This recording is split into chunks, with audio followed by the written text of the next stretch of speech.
I was given this incredible opportunity to make lemonade out of lemons. I'm not the only one, right? There's a lot of people that take that pain and use it as fuel for good, but it gave purpose to a loss. I would do anything to have my mom back, but there's such a peace in knowing that happened and that something really wonderful has helped other families. I feel so blessed. Welcome to the podcast where motherhood meets reinvention. I'm your host, Sharon Macey, and this is Mom to More. I'll be speaking with remarkable moms who have embraced the art of transformation, crafting their more by leveraging the skills they hone as stay-at-home moms. They'll share their experiences, struggles, and successes as they return to a former career, pursued a passion or hobby, or charted an entirely new path, giving you the clarity, motivation, and inspiration to help you answer the question, what do you want to do when your kids grow up? Welcome back, moms. Well, sometimes in life, when we are very lucky, we hit upon a passion that carries us through our entire life. My next guest, Heidi Johnson, is just that person. She is a nonprofit founder, storyteller, and believer in good. She uses the power of connection to bring people together through her work in the nonprofit sector. For the past decade, Heidi has communicated powerful stories to inspire service through her blog and podcast, Charity Matters, while serving as the executive director of a youth leadership organization. Heidi is one of the founders of the nonprofit Spiritual Care Guild at Children's Hospital of Los Angeles, where she is a past trustee on the hospital's board and the Spiritual Care Advisory Board. She has been recognized for multiple service awards, including the Cardinals Award, the highest recognition of service in the Archdiocese of Los Angeles. Well, congratulations. Heidi's work has been published by Thrive Global, Medium, Conscious Magazine, and she has a monthly column about making a difference in Force Magazine. She is almost a first-time author, so woohoo, with her new book, Change for Good, and I can't wait to talk about that. Heidi and her husband are the very proud parents of 3 sons. So welcome, Heidi. So glad you're with me. Thank you, Sharon. Thank you for having me. It's so fun to be here. Thank you. Well, we must give a shout out to our friend Leslie Maskin, who introduced us. So yes, thank you, Hello, Leslie. Leslie. Thank you, Leslie. Ultimate connector. Ultimate connector. And what I'm getting from you, just from like reading about you, and I've listened to your podcast, you are truly a beacon for philanthropy. It is ingrained in your essence, and it is your life's work. And I find that so fulfilling and so powerful. And we're going to be talking much more about that. So let's go, shall we? All right. Yeah, let's do it. So I start all of my interviews with what I call my essential mom question. And that is, how many kids do you have and where did you raise them? I have 3 boys, Hunter, Henry, and Ford. Who names their children Henry Ford back to back? So we had 3, Henry and Ford, instead of that comma, and they were all raised in Pasadena, California. And how long were you home with your kids, and what did that look like for you? I didn't think I was going to be home. I thought I was going to be a working mom in 1995 when I had our oldest, and through a series of events, but ended up being very fortuitous, I ended up being home with my kids from 95 until 2013. So I was home, for the bulk of their childhood. I was home doing a lot of things, but not. Yeah, I was just going to say, so you were sort of work from home before it was chic to do work from home. A little bit. And philanthropy is one of those jobs that you can do, volunteering or being involved, not being paid, but being stay-at-home mom and still be able to make a difference. So I was able to do a lot of great things being at home. And I'm sure there's not a mom listening to this right now who has not volunteered. So we are all on the same page in that regard. And also makes me think about all of the skills that we develop while we are volunteering. It's 100%. It's very rich and very full. So I'm curious, how did you introduce your boys to philanthropy? And how would you recommend introducing kids at various stages of growing up to the beauty of philanthropy? Well, it's a great question. And so many ways. I think first and foremost is modeling it in your home. I think my kids thought that I was the president of Children's Hospital. They thought I ran a hospital just because I volunteer there so often. Yeah. They thought that I ran the hospital. But we did a lot of things. One of the big things we did was we did Thankful Thursday with gratitude. And then every holiday season, we picked a philanthropy and the boys had to present a cause they cared about. So, when my boys were into G.I. Joe and soldiers, they wanted to adopt a soldier, which we did.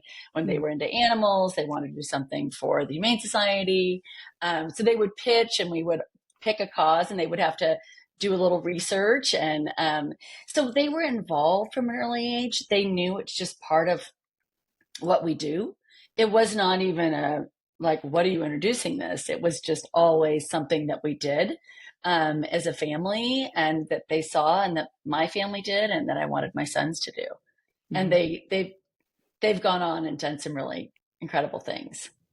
So you've really paid it forward with them. It's really rewarding as a parent to see that going forward. My youngest son helped found a nonprofit called Once Upon a Room that's now in 22 hospitals across the country that does extreme hospital room makeovers for terminally ill and very seriously ill children in high school. That sounds incredible. It's been in People magazine. He took it to college with him.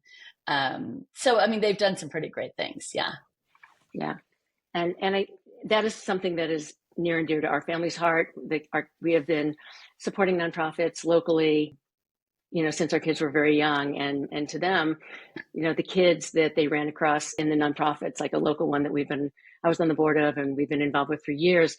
These kids are part of their life. That's where the joy is, right? That's how you teach joy and gratitude, and they all go together. Absolutely. Yeah. So let's talk about some of your mom skills. What skills did you hone while you were with your boys that helped you to really go more into the nonprofit world, start your podcast, and write your book? I think the number one skill that all moms have is time management. I mean, we run a military operation every day. We are literally planning a strategic battle, whether it's baseball or homework or, bringing cookies to the bake sale, whatever it is. We are multitasking. We are juggling so many things. And it's that time management and communication skill that go together that we use every day as moms running our homes and our families, that has been instrumental in me being able, and juggling multiple things, right? You've got to pick up so-and-so and you've got to be here, and you're multitasking as well. So I think those three things, time management, multitasking, and communication, all critical into everything that I do. And those are things that you have just taken through your life. A total constant. Yeah, total constant. Right. And as you were talking about time management, yes, it is possible to get 3 kids to 3 different places within an hour. It is. And even in Los Angeles. Yes, it is. Especially some days it's harder than others, but it is. Yes. Yeah.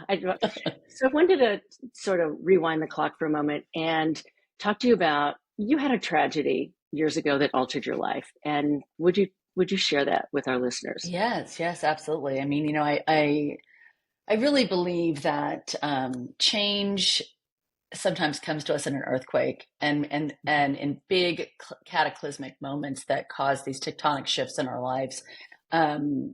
People like to think it comes in little increments, and I think it comes in big, huge shifts. And for me, that moment was that phone call in the middle of the night that everyone's warned about and you hope you never get.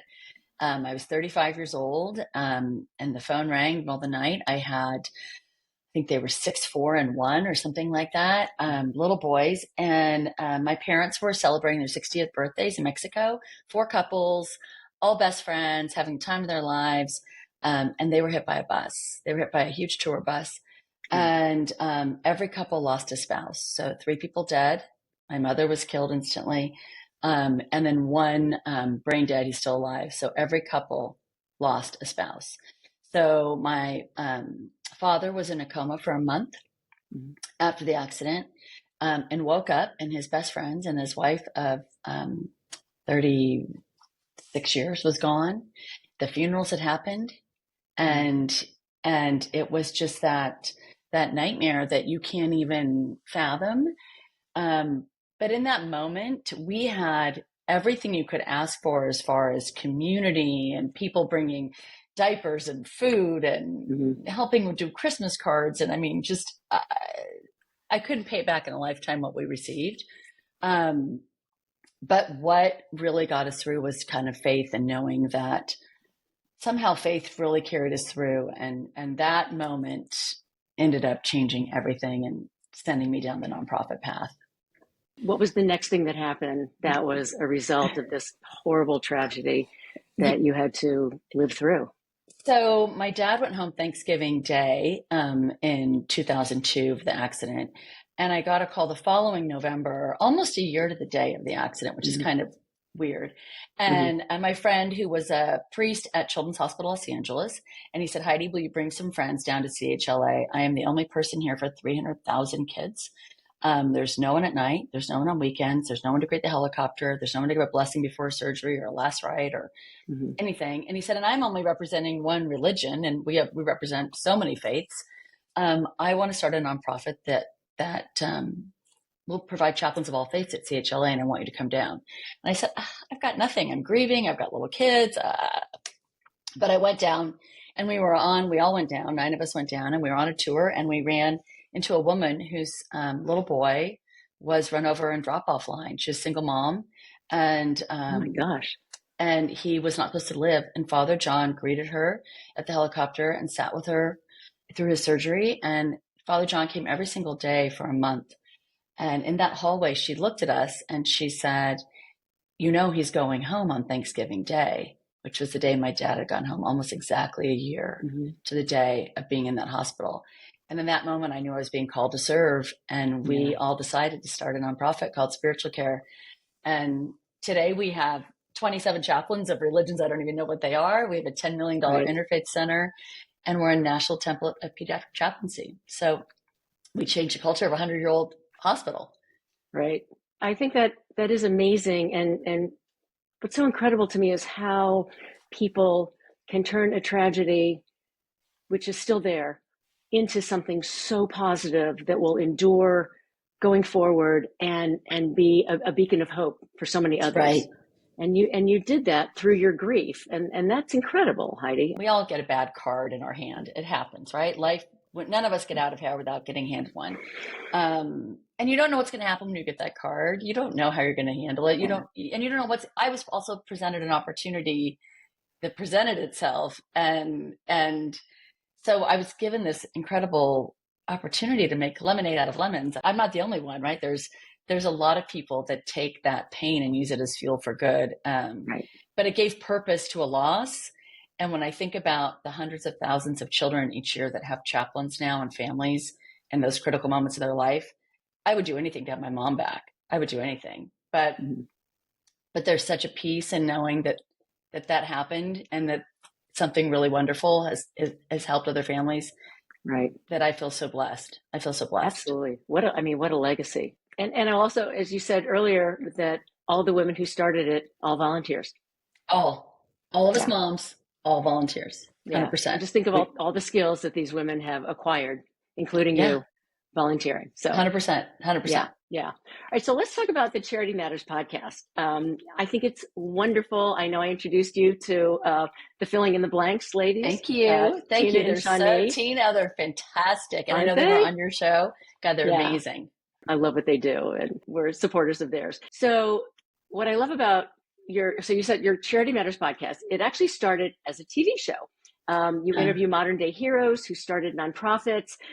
Let's dive into this, which really seems to be a natural extension of who you are. Well, I mean, life is crazy. I helped run Spiritual Care, got it off the ground for 5 years, and and then kind of decided that I needed to walk away intentionally.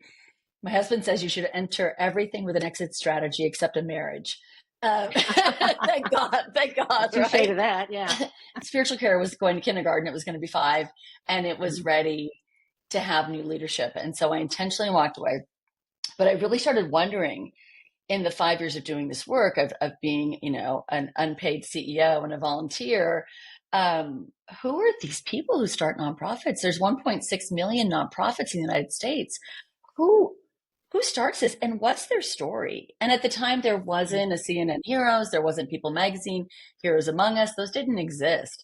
So I had this dream in 2009 that I wrote a TV show about these people.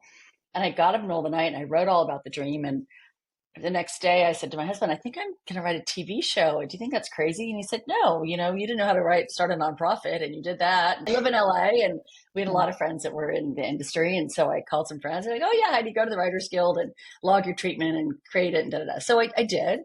And then I said to him, like, I think I'm going to start this blog to kind of, interview these people and really start collecting content for this TV show. And do you think I'm crazy? And he goes, now I think you're crazy because your tech skills are really bad. That's a skill I did not have as a mom, was a lot of my technology. Oh, wait a minute. We can learn, right? We can still learn. And I did, right? And I did. Yeah. I figured it out, right? I built my first website, which was really not so great, but I didn't even hire someone. I attempted to learn myself. And so I started in 2011, I started Charity Matters, and I started interviewing nonprofit founders. And these people, 95% of them have also had a tragedy. They've had a loss. They've had something horrible happen to them, and they've turned it into something really amazing. And so I just started those interviews, and I've been doing them ever since, and interviewing people all across the country who help other people. I try to limit it. I love the environment. I love dogs, but I try to limit it to people helping people in the United States. So those are kind of my filters for Charity Matters. And then out of that came the podcast. It's my guilty pleasure every week, I have to tell you, because these people are pure inspiration. They're amazing. I would agree with that. The people that I know who have started nonprofits, and they start them in their kitchen and in their living room, and it just so in light of that, I remember when we first spoke, you said something which I loved, and that was that no one starts a nonprofit knowing what they're doing. 100%. 100%. I mean, I think there's now a book, Nonprofits for Dummies, but it didn't exist then. But I think doing that, you have a calling, right? You just know that there's a problem, and you need to fix it, and it has to be you who's doing it. 100%. And is that not a mom thing or what, right? There's a mom thing right there, right? So mom. Yeah. Right? Yeah. There's just, and there's no questioning when something happens that has to be fixed. You just do it. You just do it. And so, that's what I did. And that's what all these incredible people have done. And they are my heroes. You kind of try to find your tribe, no matter where you are, whether you're a mom, you try to find moms that have the same values so that your kids have the same values. You try to like attracts like. That's just, we're human. That's just how we are. And I wanted to find these people. I didn't know, and no one was talking about them. And, here we are talking about, and no shade on the Kardashians. I'm sure they're wonderful people, but here we're focusing on these influencers and all these people that have a lip balm or whatever. And hey, nothing wrong with a good lip gloss, but people who are changing the world, who are giving up their lives to help other people. Shouldn't that be the focus? Shouldn't that be who we want our kids to follow? Shouldn't that be the example that we want? And yet crickets. I'm like, well, I have a little tiny light. It's not a big one, but I'm going to just keep shining it and see if people will start paying attention to these people. And so worthy. I mean, I look at, and we both know a lot of people who have lived in the nonprofit world, and it is a calling, and it is, and one thing I do know is that I feel better when I help other people. Do you think that's a universal feeling? There's a known dopamine hit, that physiological reaction. I mean, I went to the grocery store the other day, and they asked me if I wanted to round up for like 44 cents. And I was like, yeah, sure. I got a dopamine hit from 44 cents. I mean, I almost felt guilty. Like, how could I feel so good? I did nothing, right? But we actually feel amazing, and we're hardwired to help. We're hardwired to help. And we don't do enough of it. We get so in our own little thing that we don't do it. We do a lot with our kids in our classroom in this, but sometimes we're not maybe we get misguided, or we get detracted. Interesting. How many of your nonprofit founders are moms? Oh, I would say 90% of them. The majority are women, and most of them are moms. And the hardest ones, there are a number of moms that have had something's happened to their child, and they don't want it to happen to somebody else. Right. And they are determined to make their child's life, have some purpose or whatever their situation is, but most people want to make sure that whatever they've gone through, they don't want the next guy to go through it. I think that's a heart-wrenching way for a mom to pay it forward and say, happened to my kid. I don't want another kid to have to go through that. Hey, y'all. Time to talk about my sponsor, Ally Shoes. Hands down, the most comfortable shoes I've ever worn. The way they're designed, by women, of course, and engineered with this cushy insole design and perfectly placed padding. I can literally wear these shoes all day, and I cannot say that about other brands that I have worn. But don't take my word for it. Ask InStyle, Business Insider, and CNN, who are saying the same thing. And I'm sharing the love with all of you. Head on over to ally.nyc, where new customers and listeners of the pod will get $40 off your first pair of heels. Classic, kitten, bold block, or sexy slingbacks with special code MOMTOMORE40. And 10% off your first pair of boots and flats, so 10% off of each, with special code MOMTOMORE10. Check out your ally in fashion who are reimagining how comfort and function support women every day. Ally.nyc. There's probably a lot of moms listening who have done a ton of volunteering and maybe they want to do more. Like, I really think it's in our DNA. It's just who women are, our job, we give birth, we want to make the world a better place. And we all have our own unique ways of doing that. So do you have any advice for women who are considering a personal reinvention? They'd like to get back to the workforce by leveraging their nonprofit volunteer work. I have one of my favorite tips, and I give this to moms and to college students. There's a wonderful organization called catchafire.org. And if you haven't heard of it, you need to learn about it. So what Catch a Fire does is it's a high-end volunteering matchmaking service. So if you're let's just say, and we can use different examples, but attorney, or you're great at social media, or you're great at marketing, or you've done fundraising campaigns at your school, or list your skill set, whatever that is. And then list what causes you're passionate about. I love education. I love the environment. I love it. You go in and you click your skills and it matches you to a project with a nonprofit. So you could do a 2-week marketing campaign. You could do a social media. You can volunteer at a high-end level using your skills, not stuffing envelopes, not, doing some mass feeding in a soup kitchen, and not that those aren't important things, but you begin to you get connections, you get resume building, you make friends with a nonprofit, you can then volunteer. I mean, you're volunteering to do this project with them, but you could get hired. There's a lot of things that happen from that work, and it's an incredible organization that recognizes that we all have gifts that are maybe greater than stuffing envelopes. And how do we find that gift and give it to the right organization and match it?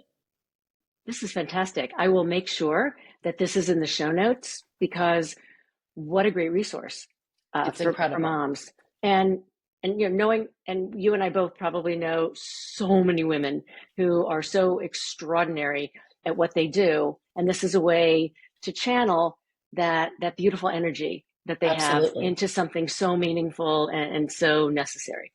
Absolutely. And I think that nonprofit is a wonderful bridge to reentering the workforce. So let's just say you do a marketing campaign, or you do social media for a few weeks for a cause. And then they say, well, you come to this more and you volunteer. Then they hire you. Then all of a sudden you say, oh gosh, I've been, doing social media for this nonprofit for the last year. And now you want to go work in corporate America or whatever you want to do.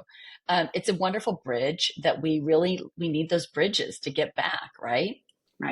Right. Absolutely. So Heidi, can you give us a snapshot of your new book, Change for Good? I love that title. And also, when you did go back to work, when was that? And the skills that you had that you then transferred over to that position? Okay, there's a lot to unpack there. Let me start the suitcase. Unpacking Change for Good. Change for Good. The book really is about, when you think about self-help, people think about our inspiration. You think about getting rich, getting skinny, getting a skill for the workforce, whatever that is. But when people are thinking about changing, don't you really want to change who you are as a person and change for the better? And really, if there is, the thesis of the book is that service is a silver bullet.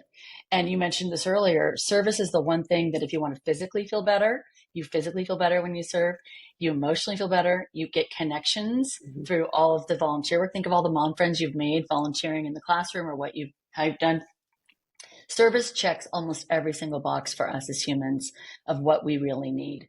So the book really dives into a little bit of my story and then these life lessons that I've learned from so many incredible nonprofit heroes, and how service has changed my life, and service can change yours. And service probably already has changed yours. You probably just haven't thought about it specifically. And so that I'm really excited to be a first-time author. It's coming out October 1st. So that's, I know, yay. So look for that. And I'm really excited about that. But as far as when I went back to work, we were kind of talking about the bridge and Catch a Fire. Nonprofit ended up being a bridge for me to return to work. So I ended up serving on a lot of boards because leadership kind of is where a skill that I've found myself as a mom, leading in a lot of different sharing benefits and leading in fundraisers and haven't we all been there? Yeah. Right. We've all been there. So Yeah. So I found leadership as a gift, and people, began seeing my leadership skills and communication skills. And so I was on 2 different boards, and this nonprofit called Task, TACSE, but Task, was looking for a new executive director, and a board member on one board and a board member on the other both said, didn't know that the other knew me. They both knew me. I was on 2 different boards. They said, what about Heidi Johnson as executive director for Task? And they said, wait, how do you know Heidi? If we're on a board, how do you know her? So I remember interviewing with them, and they said, well, what are you going to give up if you were to do this? I said, what do you mean give up? They said, well, you have kids, you have this blog, you're on all these boards. Like, how are you going to run this nonprofit? And I said, oh, I'm not giving up anything. And if you want me to give something up, then I'm not the person for you. I said, all these pools of my life are what make me and what will connect Task to everything. So I'm not giving up anything. And I said, and it was remote before remote was cool. And so it gave me an opportunity to still pick up my kids, be home when they got home, and do everything. And the reason I took the job is that we are a youth leadership organization, and we inspire 3,000 kids a year to be leaders, but how to serve and how to give back. So that's really why I took it. Our college kids teach our high school kids leadership, and our high school kids teach our middle school students. I mean, how wonderful is that? That's incredible. That's what I do. Right? Yeah, that's my day job. Yeah. That's your day job. Yeah. That's my day job. Because in addition to these, like the college kids teaching the high school kids and the high school kids teaching the middle school kids, they're learning and growing and developing those skills while they're doing that, and they're paying it forward. That's exactly right. And it was just, it was divine intervention. It came at a time where my husband said, well, why are you doing all this work for free? Have you thought about, like, our kids are going to be going to college soon. Have you thought about going back? And I'm like, oh, I'm getting paid? Like, wait, what? What is that? Right. What is that? And so when they came to me, I think my youngest was maybe in 6th grade or 7th grade, and my older 2 were in high school. I thought, yeah, I think I can do this. I think, we're at a point now I can do this. Yeah, it's time. And I'd certainly earned my stripes. I mean, I'd been doing a lot of these things unpaid, right, for a very long time. Mm-hmm. So, and also your kids were in school full time. Correct. And you had that big chunk of the day where you could do what resonated with Heidi's heart. Right. And why not? I think that's a sort of a pivot time for a lot of moms, when their kids are in school full time, and then they start to think, what's my next chapter? Where am I going? How, what is that going to look like for the next 20, 30, 40 years of my life? And I think a lot of people wait until, the high school graduation, the final, and there's no judgment. There's nothing, everyone's timing is their own. And everyone has to do what's right for their own family. So I have no judgment on that. But I think that when those opportunities come, or when you are kind of, I didn't, and looking back, I can see clearly, right? Hindsight is 2020. At the time I thought, how am I going to do this? How is this going to work? But it really did. And I wasn't in a cubicle, in a desk, chained 9 to 5. I couldn't have been the mom I wanted to be and do that. And hello to your time management skills. that took you right there. Yeah. Right. 100%, 100%. And, you just have to juggle it. It's, you get it done. Maybe sometimes it's, you're leaving early for a football game. I was a big football mom. But find another time to get it done. It all gets done. We always get it done, right? We're moms. We make it happen. How it always happens. It always gets done. Right? It always gets finished. That is wonderful. Thank you for that, Heidi. So as we are starting to wrap up, I have a question that I ask all of my amazing moms. And that is, since this is the Mom to More podcast, Heidi Johnson, what is your more? There's so much more ahead, right? We have this brilliant second half. Like, we have a whole new me time, which is just decadent, right? It's just decadent to think about. I'm definitely entering the more. I think finishing the book, and I just finished it in July. It's been so exciting. Promoting the book is going to be next. I think I'm going to write more books, and I think I'm going to do a lot more public speaking. I've been hired to do a lot of public speaking in the last couple of years, and it keeps growing. And just really my more is to get the message out about changing for good and serving and kindness and just helping one another, and just those simple things that we do every day with our kids to teach our kids to be better people. I am on this planet to be a messenger for that, and that's what I'm going to continue to do, however I need to do that. I love that. You have totally uplifted my heart today and my faith in humanity. And I know that there's going to be so many more wonderful things that happen just from all the foundation and the roots that you have already set. So please tell our listeners where they can find you online. And folks, all of this is going to be in the show notes. Terrific. Well, I would love it if you guys want to sign up for the emails, for weekly emails. You can go to charity-matters.com. The person that owns Charity Matters without the dash, I have a special place in my heart for him, who's holding it hostage for tens of thousands of dollars. Charity-matters.com. On Instagram at Charity Matters. Facebook at Charity Matters. On X, Charity_Matters. You can find me on LinkedIn. And if you're thinking about going back to work or you want to DM me on LinkedIn, it's Heidi McNiff Johnson on LinkedIn. I always have time to help someone, and I always want to support other moms in any way that I can. So I think those are the easiest ways to find me. And then on Amazon, you'll find the Change for Good book.